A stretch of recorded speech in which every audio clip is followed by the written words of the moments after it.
আকাশবাণী কলকাতা। স্থানীয় সংবাদ পড়ছি কৌশিক পাত্র। বিশেষ বিশেষ খবর।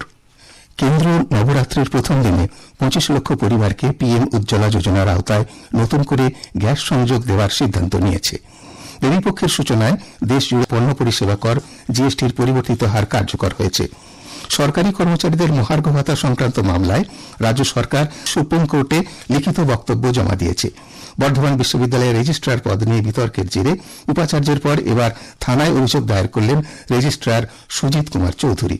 উত্তর পূর্ব বঙ্গোপসাগর ও সংলগ্ন এলাকায় সৃষ্ট ঘূর্ণাবর্তটি নিম্নচাপে পরিণত হয়েছে। আগামী 24 ঘণ্টায় এটি উত্তর পশ্চিম দিকে অগ্রসর হওয়ার কথা।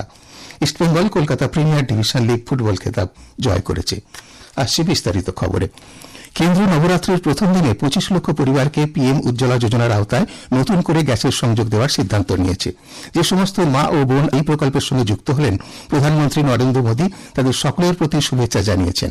সামাজিক মাধ্যমের এক বার্তায় তিনি বলেছেন, সরকারের এই পদক্ষেপ পবিত্র এই উৎসবকে আরও আনন্দময় করে তুলবে, তাই নয়, নারী ক্ষমতায়নের পথও আরও প্রশস্ত করবে। উল্লেখ্য, 9 দিনব্যাপী নবরাত্রি উৎসব সূচনা হয়েছে।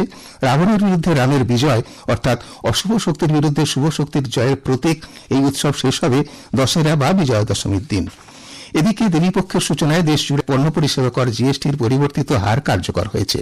প্রধানমন্ত্রী নরেন্দ্র মোদী বলেছেন, সংশোধিত হারে জিএসটি বলবৎ হওয়ার পাশাপাশি জিএসটির সাশ্রয় উৎসবের সূচনা হল।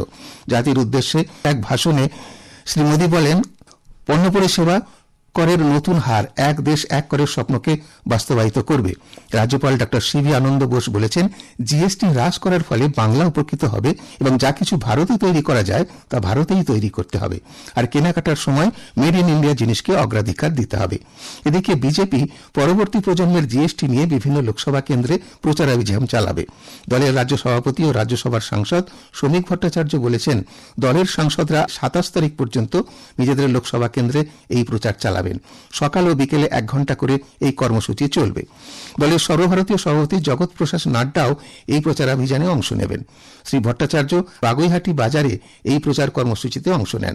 পরে সাংবাদিকদের প্রশ্নের উত্তরে তিনি জানান, ছোট মুদিখানা থেকে গাড়ির দোকান পর্যন্ত সব ব্যবসায়ীরাই জিএসটির নতুন হারের জন্য প্রধানমন্ত্রীকে স্বতঃস্ফূর্ত অভিনন্দন জানিয়েছেন। পরবর্তী প্রজন্মের জিএসটিতে নিত্য প্রয়োজনীয় দ্রব্য থেকে গণপরিবহন পর্যন্ত সব ক্ষেত্রেই করের হার কমেছে। স্বাস্থ্য বীমার ক্ষেত্রে জিএসটি সম্পূর্ণ মুকুব এবং ক্যান্সার সহ বিভিন্ন জীবনদায়ী ওষুধের দাম কমানো হয়েছে। দুর্গাপুজোয় এটাই প্রধানমন্ত্রীর সবচেয়ে বড় উপহার বলে মন্তব্য করেন শ্রমিকবাবু। জিএসটি হারের পরিবর্তিত নিয়ম অনুযায়ী 4টি স্ল্যাব থেকে কমে এখন 2টি স্ল্যাবে পণ্য পরিষেবা কর নেওয়া হবে। এই সরলীকরণের ফলে দাম কমেছে অনেক কিছুর। রাজ্য সরকার এবারের দুর্গাপুজোকে স্বচ্ছতা ও পরিচ্ছন্নতার উদাহরণ হিসেবে গড়ে তুলতে চায়। এই লক্ষ্যে প্রতিটি জেলায় পুজো মণ্ডপগুলিতে নির্মল দুর্গাপুজো অভিযান চালানোর নির্দেশ দেওয়া হয়েছে। শুধু তাই নয়, স্বচ্ছতার কাজের ভিডিও ফুটেজ পরিবেশ দপ্তরে পাঠানোর কথাও বলা হয়েছে। প্রশাসন সূত্রে জানা গেছে, 25শে সেপ্টেম্বর থেকে 2রা অক্টোবর পর্যন্ত এই অভিযান চলবে। কর্মসূচিতে ত্রিস্তর পঞ্চায়েতের জনপ্রতিনিধিরা, স্বনির্ভর গোষ্ঠী এবং স্বচ্ছতার কাজে নিযুক্ত কর্মীদেরও অন্তর্ভুক্ত করার নির্দেশ দেওয়া হয়েছে। যে জায়গাগুলোতে জঞ্জাল এবং আবর্জনা জমে রয়েছে সেগুলো চিহ্নিত করে পরিষ্কার করার উদ্যোগ নিতে হবে। এছাড়াও প্লাস্টিকের বিকল্প ব্যবহারে সচেতনতা বাড়ানো এবং স্বেচ্ছাশ্রমের মাধ্যমে পরিচ্ছন্নতার কাজে অন্যান্যদের যুক্ত করার পরামর্শ দেওয়া হয়েছে। পুজো মণ্ডপ সহ জনবহুল এলাকায় স্বচ্ছতা প্রচারের ব্যানার ও পোস্টার লাগানোর কথাও নির্দেশে উল্লেখ করা হয়েছে। নদিয়ার ঐতিহ্যবাহী কৃষ্ণনগর রাজবাড়িতে প্রতিপদ তিথিতে হোমকুণ্ড প্রজ্বলনের মাধ্যম দিয়ে সূচনা হয় দুর্গোৎসবের। রাজ পরিবারের উত্তরাধিকারীরা বিশেষ এই দিনে উপস্থিত ছিলেন। ইতিহাস প্রসিদ্ধ নাট মন্দিরে বিশেষ পূজাপাঠ ও নানা আচার অনুষ্ঠান। প্রাচীন এই রীতিনীতি প্রত্যক্ষ করতে অনেক দর্শনার্থী ভিড় জমানো রাজবাড়ির প্রাঙ্গণে। সেবা ও সুশাসন, অর্থাৎ জনসেবা ও সুশাসনের মন্ত্র দ্বারা পরিচালিত প্রধানমন্ত্রী নরেন্দ্র মোদীর নেতৃত্বে সরকার রূপান্তর ও অগ্রগতি আনতে অক্লান্ত পরিশ্রম করে চলেছে। এই বিশেষ সেবা পর্বে আমরা আপনাদের সামনে তুলে ধরছি কিভাবে মোদী সরকার স্মার্ট সিটি মিশনের মাধ্যমে নগরীর স্থানগুলিকে পুনর্গঠন এবং নাগরিকদের জীবনযাত্রার মান উন্নত করছে। সেবা পর্ব কর্মসূচির অধীনে শুনবেন ডিজিটাল ইন্ডিয়ার উপর বিশেষ আলোচনা। কলকাতার national institute of electronics and information টেকনোলজির বিজ্ঞানী ডক্টর কল্যাণ বৈতালের সঙ্গে কথা বলেছেন সন্দীপন দাশগুপ্ত। আলোচনাটি শোনা যাবে আজ রাত 8:30টায় গীতাঞ্জলি ও ডিটিএইচ বাংলা পরিষেবা এবং আকাশবাণী সংবাদ কলকাতার সোশ্যাল মিডিয়া পেজে।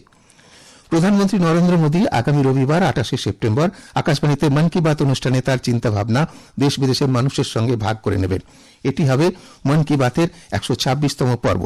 বেলা 11টা থেকে আকাশবাণী এবং দূরদর্শনের সবকটি চ্যানেল এবং আকাশবাণীর news on AIR website, mobile app, প্রধানমন্ত্রীর দপ্তর, তথ্য ও সম্প্রচার মন্ত্রকের ওয়েবসাইট ও ইউটিউব চ্যানেলেও মন কি বাত সম্প্রচারিত হবে। হিন্দিতে এই অনুষ্ঠান সম্প্রচারিত হবার পরেই আঞ্চলিক ভাষায় এর তর্জমা শোনা যাবে। নিষ্শুল্ক নম্বর 1800117800 নম্বরে মেসেজ করে কিংবা মাইগভ বা নমো অ্যাপে মতামত জানানো যাবে।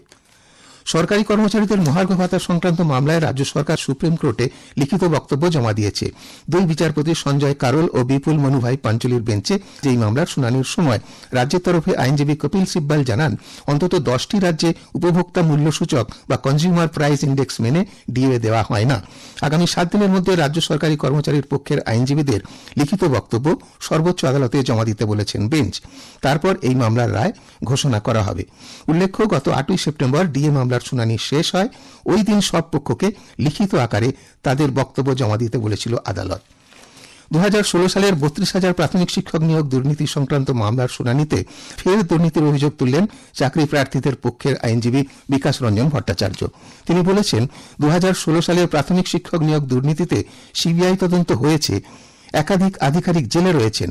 সমস্ত নিয়মকে কার্যত নস্যাৎ করে দিয়ে এই নিয়োগ প্রক্রিয়া হয়েছে। আগামী পরশু ফের এই মামলার শুনানি। বর্ধমান বিশ্ববিদ্যালয়ের রেজিস্ট্রার পদ নিয়ে বিতর্কের জেরে উপাচার্যের পর এবার থানায় অভিযোগ দায়ের করলেন রেজিস্ট্রার সুজিত কুমার চৌধুরী। তিনি জানিয়েছেন, 2রা সেপ্টেম্বর উচ্চশিক্ষা দপ্তর থেকে তাকে রেজিস্ট্রার পদে পুনর্বহালের যে নির্দেশ দেয় সেই অনুযায়ী তিনি কাজে যোগ দেন 9ই সেপ্টেম্বর। অথচ অফিসে গিয়ে তিনি দেখেন তালা ঝুলছে। এ ব্যাপারে তিনি অভিযোগ দায়ের করেন। এর আগে বিশ্ববিদ্যালয়ের উপাচার্য শঙ্কর কুমার নাথও বর্ধমান থানায় অভিযোগ করেছিলেন, সুজিত চৌধুরী জোর করে রেজিস্ট্রারের পদ দখল করে রেখেছেন। তার কাছে এ ব্যাপারে উচ্চশিক্ষা দপ্তরের কোনো লিখিত নির্দেশ আসেনি। সে কারণে রেজিস্ট্রারের সমস্ত দায়িত্ব তিনি সামলাচ্ছেন। বিশ্ববিদ্যালয় সূত্রে জানা গেছে, অস্থায়ী রেজিস্ট্রারের পদত্যাগের পর প্রশাসনিক ও আর্থিক দায়িত্ব ছিল উপাচার্যের হাতে। সেক্ষেত্রে সুজিতবাবুর পুনর্বহাল নিয়ে প্রশ্ন উঠেছে। এর মধ্যে বিশ্ববিদ্যালয়ের আইন বিভাগের এক ছাত্র রেজিস্ট্রারের নিয়োগ প্রক্রিয়া নিয়ে হাইকোর্টে মামলা দায়ের করায় পরিস্থিতি আরও জটিল হয়ে উঠেছে। কলকাতার আনন্দপুর থানা এলাকায় গুলশান কলোনিতে দুষ্কৃতী তাণ্ডবে কাণ্ডে ধৃত মূল অভিযুক্ত ফিরোজ খান ওরফে মিনি ফিরোজকে 28শে সেপ্টেম্বর পর্যন্ত পুলিশ হেফাজতে পাঠানো হয়েছে। তাকে আলিপুর আদালতে তোলা হয়। গুলশান কাণ্ডে দিল্লির আজমেরি গেটের কাছ থেকে পাকড়াও করা হয় ফিরোজ খানকে। উল্লেখ্য, গত 11ই সেপ্টেম্বর সন্ধ্যাবেলা একদল দুষ্কৃতী ঘনবসতিপূর্ণ এলাকায় বেপরোয়াভাবে গুলি চালায়, দোকানপত্র ভাঙচুর করে।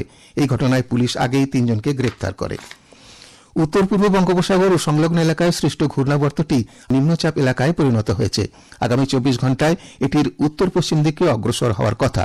অন্যদিকে আগামী বৃহস্পতিবার 25শে সেপ্টেম্বর উত্তর বঙ্গোপসাগরের উপর আরও একটি নিম্নচাপ এলাকা তৈরি হওয়ার সম্ভাবনা রয়েছে বলে আলিপুর আবহাওয়া দপ্তর সূত্রে জানানো হয়েছে। এর ফলে প্রায় সারা সপ্তাহ দক্ষিণবঙ্গে বিক্ষিপ্তভাবে হালকা থেকে মাঝারি এবং কোথাও কোথাও ভারী বৃষ্টির সম্ভাবনা রয়েছে। দক্ষিণ 24 পরগনা জেলার আগামী 24 ঘণ্টার জন্য কমলা সতর্কতা জারি করা হয়েছে। এছাড়া কলকাতা সহ উত্তর 24 পরগনা, হাওড়া, হুগলি, পশ্চিম মেদিনীপুর এবং পূর্ব বর্ধমান জেলায় রয়েছে হলুদ সতর্কতা। উত্তরবঙ্গের মালদা এবং 2 দিনাজপুরে বজ্রবিদ্যুৎ সহ হালকা থেকে মাঝারি বৃষ্টি হতে পারে। উপকূলবর্তী এলাকায় ঘণ্টায় 45 কিলোমিটারেরও বেশি বেগে ঝোড়ো হাওয়া বয়ে যাবে। ফলে সমুদ্র উত্তাল থাকার সম্ভাবনা। এর প্রেক্ষিতে মৎস্যজীবীদের শুক্রবার 26 তারিখ পর্যন্ত বঙ্গোপসাগরে যেতে নিষেধ করা হয়েছে। ঘূর্ণাবর্তের জেরে বৃষ্টির ফলে ঝাড়গ্রাম শহরের রাজ্য সড়কের উপর দিয়েই জল বইছে। হাঁটু সমান জলের উপর দিয়ে সাধারণ মানুষ যাতায়াত করছে।